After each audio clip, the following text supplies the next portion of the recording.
It's Tarsha right here on your Classic Metal Show with Second Life. And kicking off the show tonight, we heard something from Stevie, Rochelle, and Tuff with a live version of the Rucka Pit Bridge, and a guy who's crossing the Rucka Pit Bridge to enter the CMS Studio B and get on the mic with us. And this time he's on his real mic, our good friend Chris Aiken. What's going on, Chris? Well, we hope I'm on my real mic. Does that sound normal? You sound normal. I gave you the warning today because I told you if this happened 3 weeks in a row, there would be consequences to be paid. And I was fearing my job, so I made sure it worked. That's right. So you straightened up, you prepared, right, and you're here. And, I expect you to give 110%. That's right. Well, I'm here. Hello, friends. So, Mr. Aiken, we are back. I can't believe this week flew by. It just seems like I put up the show a day ago, and here we are doing another show. Well, considering I barely looked up from my computer this week did go by fast. Man, 100 hours of work in 5 days. Nice. Yeah. And, this is one of those weeks that, not that I don't think about it all the time, but for some reason I had a high anticipation of doing the show tonight. Well, it's not often that we have guests. Yeah, it is true. I mean, we do have guests tonight. I mean, we do have an event coming up in 3 weeks, and, we're kind of gearing up. Hopefully this summer bash will be a successful thing. And a guy that we actually spoke about on the show last week, our good friend Sean. Is he still going by his last name, too, or is it just Sean? Yeah, he's Sean Nichols. Sean Nichols. His name today is Sean Nichols. Okay. Well, I don't want to make the mistake and embarrass the guy because I'm getting old and senility is setting in, and I just might revert to calling him what we really know him by. Sean Sheldon. Sean Sheldon, Sheldon Tarsha, Sean Nichols. I think as long as you throw in at least one Sean Nichols and you say the name of his band right, I think he'll be happy. Okay.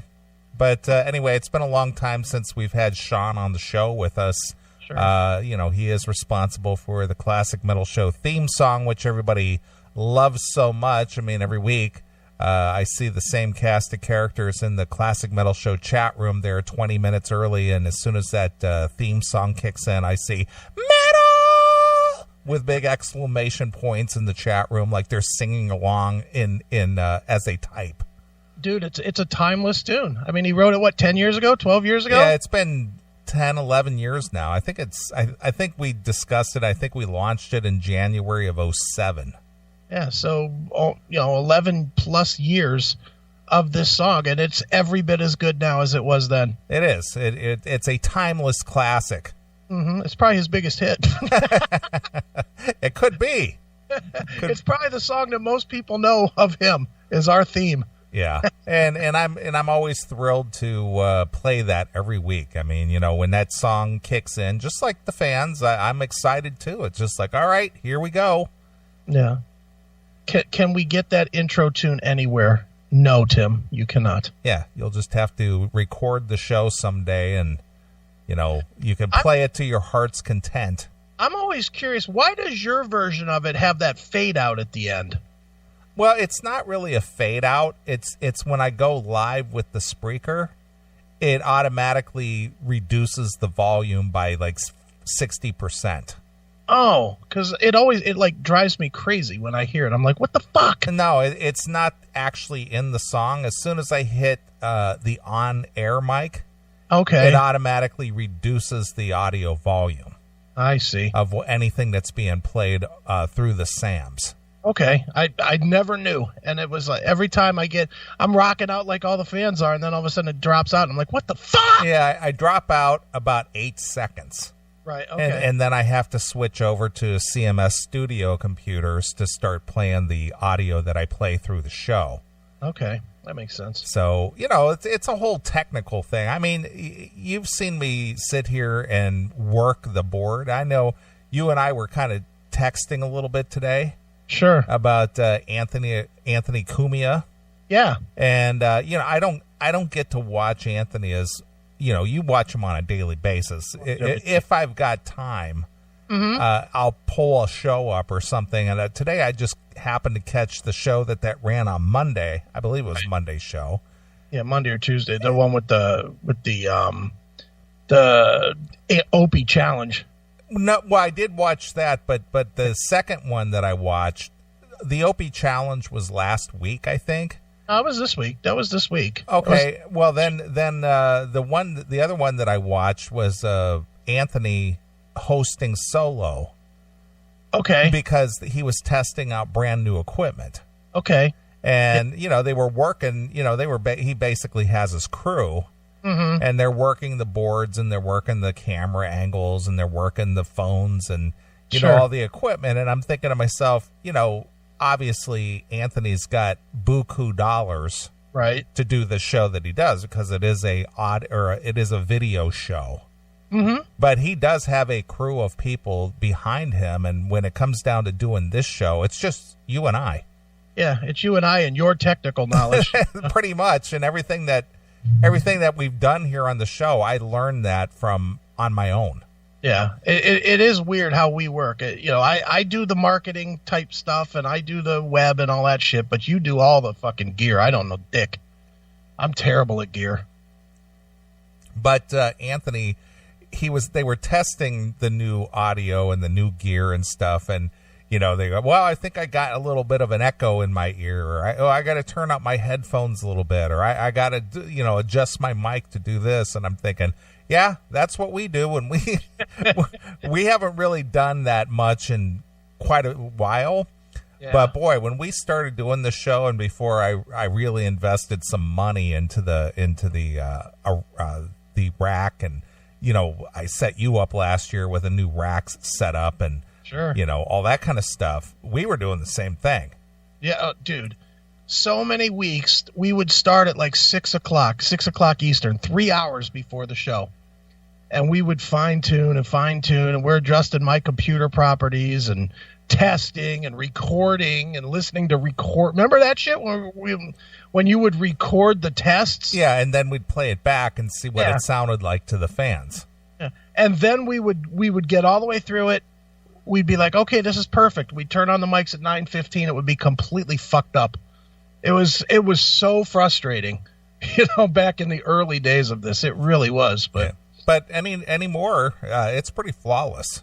Yeah, now it just, the worst thing that we have is when I add a new piece of equipment, this fucking camera, and it just keeps defaulting to the wrong mic. But yeah, but since I set you up with a mic processor, and I got you a compressor and all that other stuff, we haven't had any issues. No, it's been great, and it's very easy, even for a dumbass like me, to set up when we have guests. Yeah, that was the whole thing too. I got you a 8 or 6 channel mic mixer, right, and all color coded. Yeah, color coded it for me, the stupid. Yeah, so every mic that you decide to wheel out into the room there has its own colored cable as well as a colored windscreen. Yep. So all you have to do is look up from your board and see which mic so and so is on that's too loud or too soft, and you look at your little mixer and go, oh, there's the orange one. Oh, there's the purple one. I'll turn that one up a little bit. It's literally set up that a penny eater could fuck. Which is good, because that's about where I'm at. I'm on par with a Down syndrome kid when it comes to this shit. Yeah, you should have seen me here when I first, got all the equipment and, built your little rack system and ordered your cables and your windscreens and mics and everything, and sat there and I labeled everything with a color. Right. It's like kindergarten, where's the red crayon, Jimmy? Which one's the yellow one? Dude, I'm the first one to admit I am fucking. There's 2 things wrong with me with gear. One, I'm stupid about it. I just don't understand all of it for whatever reason. And the second thing, I have no patience for it. Yeah. How many times have we had an echo, just a slight echo, and I'm like, fuck it, cancel the show. Done. Meanwhile, it'll be like an hour and a half before the show. Yeah. I have no patience for this shit. I know. But it's fun, though, and believe me, to get where we've gotten, sure, is, compare, and again, I'm just comparing, Anthony dialing in their new stuff on this week's show as compared to what we've done, and it's just like, yeah, that's no different. Yeah, well, we're at 20 years. He's at 4. So yeah. I guess that's the difference. You know, the one thing that I logged into the Compound Media today, and the one thing I got to take my hat off to Anthony is that you can watch any one of the episodes that was ever recorded or broadcast all the way back to 2014. I know. And my God, he's got to be paying a fortune for hosting of that. Especially it's video. So, you know that the space required for all those shows is just, massive. Yeah, it's got to cost, because I think it's all built on the back end of live stream, which that's an expensive, that's a pricey platform. Now, maybe he worked out a deal because he has so much content, but still, that ain't cheap. He's not paying $20 a month. That's for damn sure. Yeah, no kidding. But, I had a little time to just kind of hang out today, and I thought I'd, pull up a little Compound Media and see if I just randomly selected, one of the most recent shows, and that just was one I landed on. But you mentioned the Opie Hughes challenge. Yeah. About finding something that was consistently more funny than what Opie does today on his podcast. Yeah. And I got to agree with, Anthony and most of the listeners. I've listened to about 10 minutes of any Opie podcast, and it's just like, oh, what is this? Yeah, it's garbage. And the fact, I love that they were posting pictures of him with that fucking 1992 fucking recorder. Yeah, he was using a little handheld digital recorder to go out and interview people with, and all you get is ambient noise in the room. That's the kind I had better equipment than that when I was on WMMS. Yeah. When I used to go and do live interviews with WMMS. I had better equipment than that piece of shit that he's fucking rocking now. It's like, dude, what are you doing? Well, the thing that I liked about Anthony, though, is that, the guy obviously has the attitude is, what do I have to lose? Yeah, he don't care. And the thing that he said, and it's not that it was a secret or anything, but he kind of verified it. He said, and he goes, and don't be fooled. This motherfucker, referring to Opie, he said, this guy's a multi-millionaire. Trust me. We made buku dollars doing Opie and Anthony. We were paid millions and millions of dollars. He says, and this guy has millions of dollars, and he's walking around with a handheld digital recorder. Yeah, with a piece of shit that he didn't even pay for, that the company provided. That's what he said. Westwood One gave him the recorder. I mean, my God, I have my own. I mean, you bought a lot of this gear, but I have my own gear that I've bought too. Yeah. I probably have spent more money than Opie on my own gear, between computers and, like this board that I have now, I think is one that I bought, isn't it? This little board I have now? It is, yeah. Mm-hmm. So I'm in about $1,000 between the computer and the board. That's got to be more than Opie is spending on his fucking Westwood One podcast. Right. Has to be. So, I don't know. That Opie podcast is fucking junk. So, anyway, I was doing a little catching up today and sure. seeing what the people who do a real show are doing, and it just kind of made me kind of gave me a little bit of sense of comfort.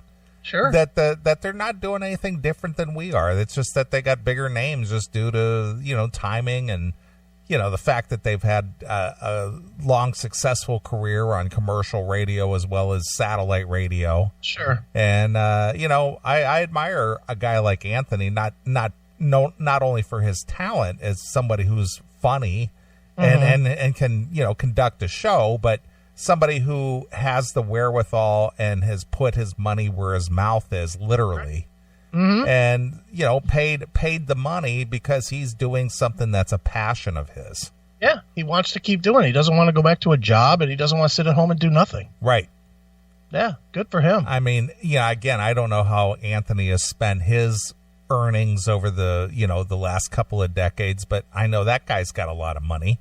Yeah, he's got plenty. I'm sure he's not going broke. Although he does waste a lot of money on stuff. I'm sure he does. I mean, I know that he's got a really nice house and, he buys a lot of guns and he likes his cars and, computers. He's constantly upgrading his computers and buying highest end virtual reality shit, and he has that what is that 100-inch computer monitor that's bowed. Yeah, it's got it's like a half circle or quarter circle or whatever you want to call it. Yeah, he's got that monitor, and I mean, he spends his money, but you know what? Hey, good for him. He fucking earned probably $20 million in the Opie and Anthony days, so why not spend it? Absolutely. So anyway, hats off to Anthony. Not that I have any reason to promote his show, but I just enjoyed watching the process that they went through this week, dialing in the new equipment and just the back and forth, and it's just like, it reminds me of what we've done. Yeah. Only on a much bigger scale. Only on a much bigger scale and probably much, much better equipment. Oh, I'd imagine. But, yep, it's a good show. I enjoy it. I mean, you know that. I listen every day. I love it. Big fan. Well, maybe someday. Someday. I don't think so. Look, we just got started working with the marketing guy, and I'm already bitching. Oh, I know. Well, for those of you who've asked about the show, and are you guys making any money with that yet? Yeah. Chris and I, mostly me, but Chris and I have engaged with a marketing company this week. Yes. And we don't know how that's going to go. We honestly don't. The guy who is behind the scenes, he says he's a fan of the show. I believe him. He seems to know what we're doing. Yeah. Because he's made mention of, I listened to this show and I heard you guys talking about that, and you guys, and he basically reached out to us probably about 8 months ago. Right. And said, I want to do something with you guys. And we made it very clear that we don't want it to be cumbersome or intrusive in what we do. And he doesn't think it will, but we said, okay, we're going to give you a shot. Yeah. So, being transparent here, and people who go, you guys sold out. Yeah. Well, if this doesn't work out, it's no loss for either one of us. Nope. We're going to give it a shot. We're going to see how it works out. I don't know how far into the show it will get, but believe me, I'm not going to allow marketing or commercialization to destroy what we do. It's not going to happen. Nope. I mean, the way it's been explained to us, it will not be intrusive. Yeah. And we'll see. I mean, go ahead. And I've already said in the few bits of conversation that I will not do certain things, and I'm pretty sure you're on board with that as well, that we're not gonna do in the middle of segments and go, hey, by the way, speaking of that, did you see that Burger King has a 2-for-1 on fucking? Well, he heard that segment that we did a few weeks ago called "The Classic Metal Show is brought to you by." Right. And he mentioned it to me. I talked to him on the phone, and he says, I heard that segment. And he goes, wow, you guys were just killing it. So again, I don't know how to work out. I hope it works out well. I hope it is cohesive with what we do. I don't want it to interfere with what we do. If we have a product, and the CMS is a product, in some regard. If people want to pay money for that, God bless them. If not, no loss on my end. No, look, the bottom line to it for me is it's not going to affect what I do. I'll leave before I'll fucking go back to that.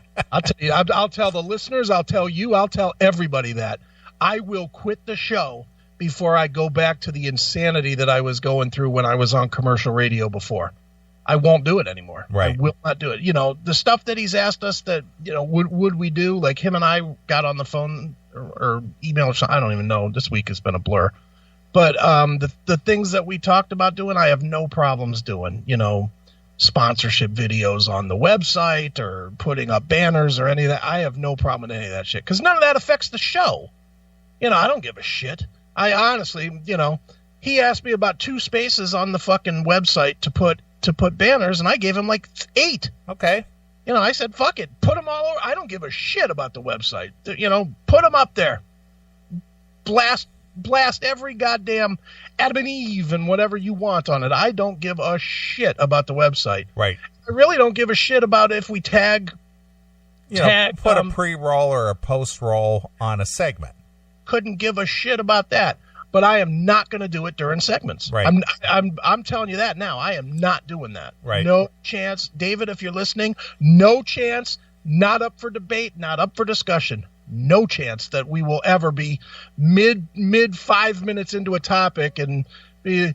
You know what else I saw at Rat was Armour hot dogs. You know, they were selling those Armour hot dogs. You can get them here for only two packs for $1. No fucking way. Yeah. Well, anyway, the downloads is where the numbers are anyway.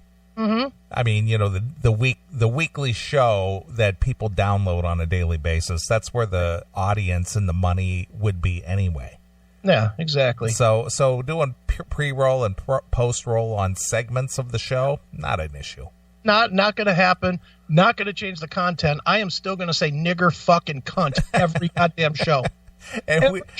And we made that very clear that the content is not going to change, right? You know, due to sponsorship complaints and that's what I told David. And believe me, David's been a really good guy. I've spoken with him on a few occasions, and he's a very laid back guy. And you know, I like him. But the thing is we told him in a conference call that if you can find sponsors that will sponsor what we do and say, God bless you.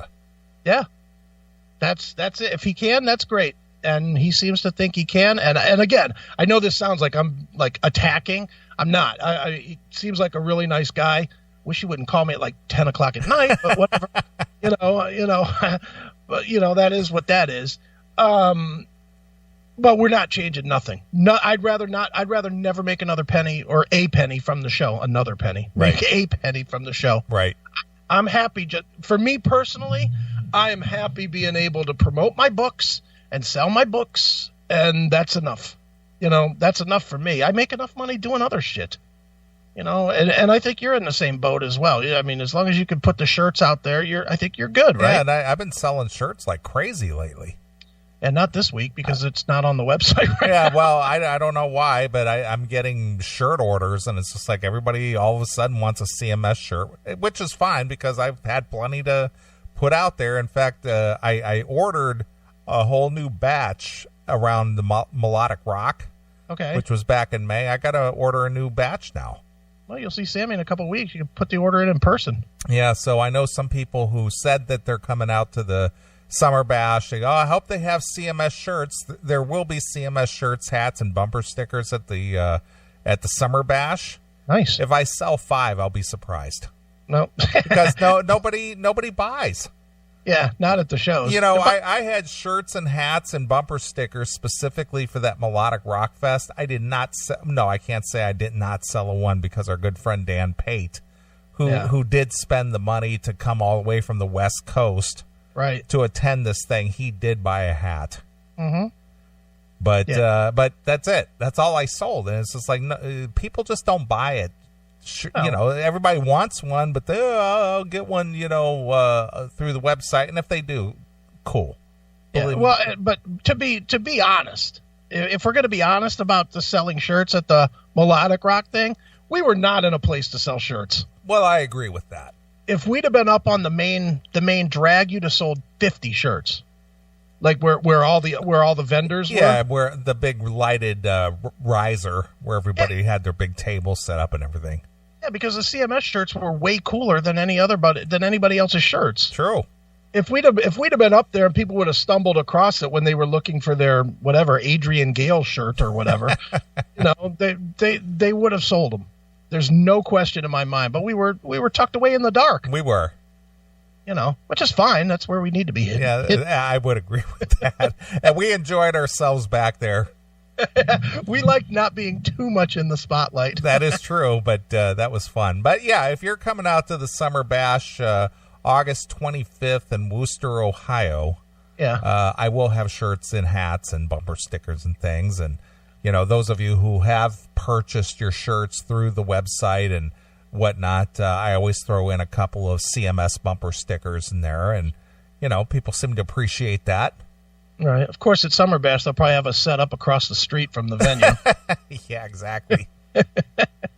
Well, speaking of Summer Bash, some of the bands that will be performing there will be our good friend Stevie Rochelle, from Tough. He's going to come up and speak to us a little bit later tonight, as well as our good friends Red Rain from Richmond, Virginia.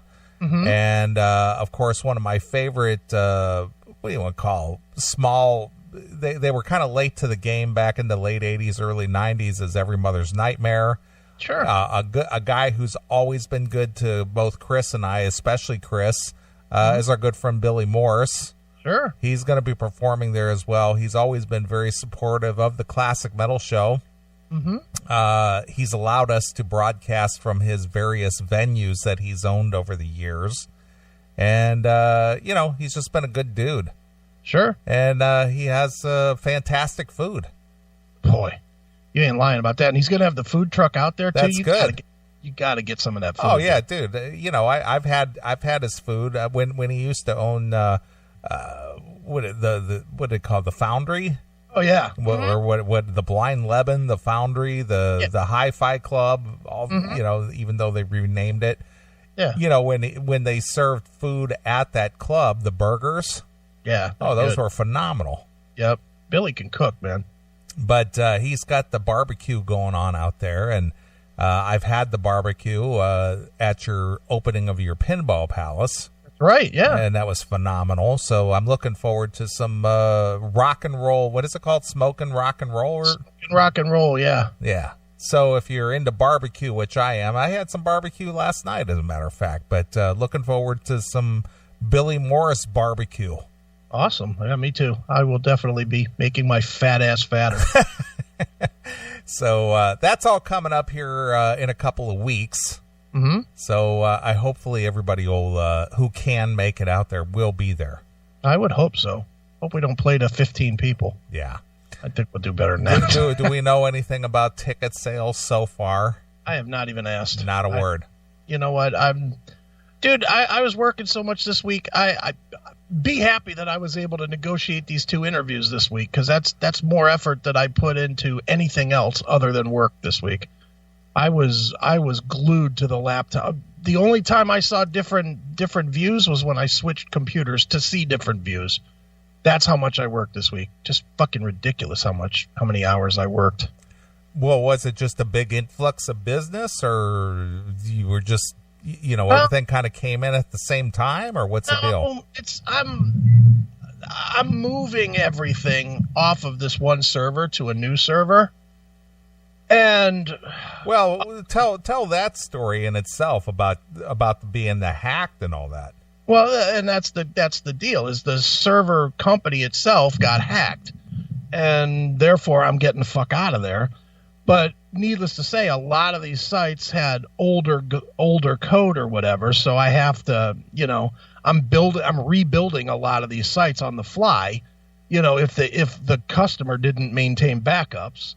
So it's really just been between myself and my son. I think we built 8 websites this week, just working like fucking dogs, as well as doing my regular work. My SEO stuff, my pay-per-click shit, all the shit that I do, every single day was 18, 20 hours. It was a crazy week. So, but it's getting done, moving to a newer, faster, stronger, better server, which is good. And I don't know if you noticed, but the CMS site is completely rebuilt. I have not looked at it. Yep, it's completely rebuilt. Most people probably won't notice the changes; they're fairly minor. But I changed out that image that was the background image, even though I liked that image. Mm-hmm. I couldn't remember where I got it from, so instead of taking a chance that it was not, a licensed image, I just traded it for something that I knew was okay.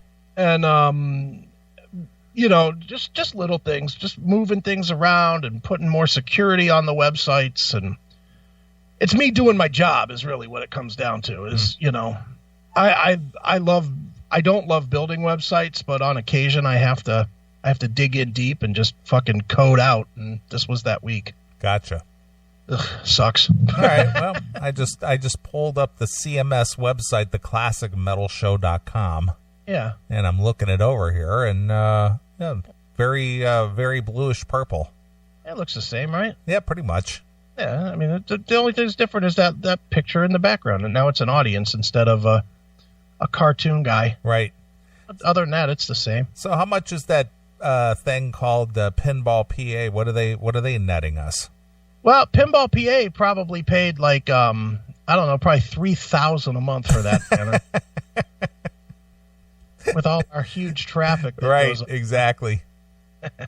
Wow, look at that. He needed a banner up there so that he could sell that. So now there's a banner there. There you are. Mm-hmm. All right. Yeah, very cool. Yeah, I'm kind of scrolling through this real quick and just kind of looking at it. It's pretty much the same. Yeah, it is. It is. There's some minor changes. The big changes are on the back end because I just loaded it with fucking security now. To try my best to not have fucking asshole hackers hitting it again. Right. So we will see. All right. Very cool. All right. Well, the CMS is up and running, and those of you who even look at the website, because personally, I'm going to be honest with you, I barely go to our own website. I mean, I don't know what I'm going to see there. Yeah, I go there once a week on Saturday to hit the chat and kill chat room button. That's it. I mean, we need it for our good buddy David Ortiz. Right, well, we got to have a web presence. I get that. He needs that, but to me, that's not even where I would sell it. I wouldn't sell it with the website. I would rather sell posts on Twitter or Facebook or whatever. Right. That's going to reach more people than the website these days, I would think. Well, that was the whole thing when I started doing this show, a long time ago, and I saw somebody making a smart ass comment a few weeks ago that they want to play the CMS drinking game. Okay. That every time Chris says sure, okay, you take a drink. Good. And every time that I mention the number of years the show has been around, you can take a drink. Oh, perfect. So I'm going to give you an opportunity to take a drink. 22 years ago when I started this show. Sure. Drink again. Yeah. That was the important thing, is to have a website. It was. But, we've progressed a long ways away. And, yeah, obviously a website does kind of give some things some validity. Mm-hmm. But I agree with you that if you have a social media presence, mm-hmm, that seems to take over a website. Yeah, I think our social media is just our hub for all the stuff. Right. That's all it really is. Nobody's going there to find out about the show. They're going there to look for the links to tune in with or to hit the chat room. That's all. But for whatever reason, technology just keeps changing, and what is the important technology to have seems to change every few years anyway. I know. Keeps me constantly having to learn new shit. Yeah, but I never hear people go, "What's your website?" No, not anymore. Not anymore. Maybe 15 years ago that was a big deal. They might say, "What's your Twitter handle?" or something like that. Are you on Facebook, man? Of course. Well, tell me from a business standpoint, and there's been a lot of talk. I realize that Facebook has finally kind of run its course, and it's kind of in the decline now. Okay. What is the next big thing? Where are people going? Where are businesses going? Where are people being represented if Facebook, which was the king of social media platforms, if that slowly dies out like MySpace, what is the next big thing? The big one right now is Instagram. Okay. Lots of people going to Instagram. People, and I hate it, and now Facebook's trying to mimic it. And I think Facebook might own Instagram or something. Somehow they're connected, but people are going more to Instagram and using that story feature. Again, I know nothing about Instagram. I don't know anything about it at all. I don't get why it's cool, but the people go to Instagram and they post their post to a story instead of just to their feed. And then when you go to their page, you can click their story and you can see like 5 posts that like stream almost back to back to back. I don't see the purpose of it, but Instagram is definitely the hot one right now. Twitter is second. Facebook is a distant third. Although for us, Facebook is still more popular than the other two because our fans are old. Okay. Facebook is what old people use. Instagram is what younger people use. All Twitter's right. sort of in the middle. Okay. And past that, I don't know. I've actually taken the time to put us up a Gab page, which that's another one, gab.ai. And the reason I did that is because that's a freedom of speech type of an environment, which for us, I'm trying to think ahead of the box here, and knowing that eventually Facebook is going to ban us. I want to have an outlet, so I'm working on our Gab page as well. And then our good friend David Ortiz turned me on to one this week that I haven't really fully explored yet, but called Minds.com. Okay. That's another freedom of speech type of an environment. So it's continually shifting. Snapchat is in there somewhere. I know the kids like Snapchat, and anybody that wants to send dick pics but not have them stuck on people's phones uses Snapchat. But I personally don't. I've never Snapchatted once. But dude, there's so many of them out there. LO is still out there somewhere, although I think they've turned into more of an art thing. There's plenty of them out there. If you really can't get enough social media, which I think me and you both agree, we can get enough social media. Yeah, I've never been a fan, obviously. I mean, I've railed against it for years here on the show. I understand it's a necessary evil in today's environment, but it's not something I had any interest in at all. Yeah, and it hasn't hurt you any to not have it. Not at all. Not in the least. And the funny thing is you're every bit as out there as anybody else. You're not going to get in trouble for social media. You're going to get in trouble from a podcast. Probably. If somebody ever wants to take you down, it'll be easy to find a podcast of you saying something insensitive. Oh, I know. But I think the thing is that we've talked about it so much that if anybody follows what we do, it's just like no matter what I do or say, I'm never going to have any effect on these guys. Yeah. They're never going to change their behavior or their viewpoint because I'm making a fuss about it. Because we've been so hardcore from the day one that it's just like, oh, fuck, I don't want to take those guys on. No. And for you have a little bit to lose. I got nothing to lose. What is anybody really going to do to me? Other than put a bullet in my head, they can't do shit to me. As far as take my job from me or something. Fuck off. Yeah. I'm not. Go ahead. File a complaint to whoever you want to.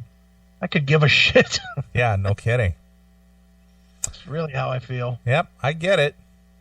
All right. Well, in about 5 minutes or so, we were going to be talking to our good friend Sean Nichols. Yes. He's it feels weird, doesn't it? Do what now? It feels weird to say it. It does feel weird to say it. Feels weird for me to call him Sean. He's always going to be Sheldon Tarsha. Of course. That's how I got to know him. Of course. But we're going to have Sean on the show, and he's going to bring us up to date with Westfield Massacre. Yes. And he's going to bring us up to date with basically whatever he's involved with. Yeah, we can find out what happened to the Blotzer Rat. We True. can find out what happened with the Quiet Riot. So we haven't talked to him since I mean, I have, but we haven't talked to him on the air about any of that stuff. No, not at all. I mean, Sean has been a little bit guarded about, his presence because he's always looking for his next gig. Sure. And I think that, he's one of these people that is very cognizant of how people react to things that might be said. Mm-hmm. And I don't blame the guy, but there was a time there where he dropped out of the entertainment business altogether. Right. And he made his comeback a few years ago, and he's been out there doing what he does best, performing, singing. He is a fantastic front man. Sure. And he's doing it again. He most certainly is. And he's remained a friend of ours, even though I know he, kind of shied away from us a little bit just because of our abrasive way of doing things. Our reputation. Yeah. But he still liked us nevertheless for whatever reason. Well, him and I have never really dropped out of out of sight. Even well, when I'm talking about on a show level. Right, yeah. I mean, I've kept in touch with Sean for a while. And, like, even this week, as busy as I was helping him. I set him up with a couple of interviews this week to promote Westfield Massacre because, I obviously know some people that would do some interviews that made sense. So we set him up, and he's doing that. Now he's doing us. So all good. Excellent. All right, well, since Chris and I kind of had that attitude about nothing to lose, I can't think of a better song to play than the arcade tune, Nothing to Lose. Perfect. And then we'll bring our good friend Sean Nichols on the show and see what he's doing, and maybe he can, bring everybody up to speed, and we maybe can even talk to us a little bit and give us his recollection of, being involved with us and coming up with the lyrics and putting together the CMS theme song that so many people seem to enjoy on a weekly basis. Yeah, I wonder if he even remembers. Well, who knows? We'll find out. We'll see if he remembers, got any story about it. Yeah, let's find out. All right, well, here's Stephen Pearcy from the arcade release, self-titled, and this is Nothing to Lose, exclusively here on your Classic Metal Show. Hi, this is the original Rat Bastard, Stephen Pearcy. You're listening to the Classic Metal Show.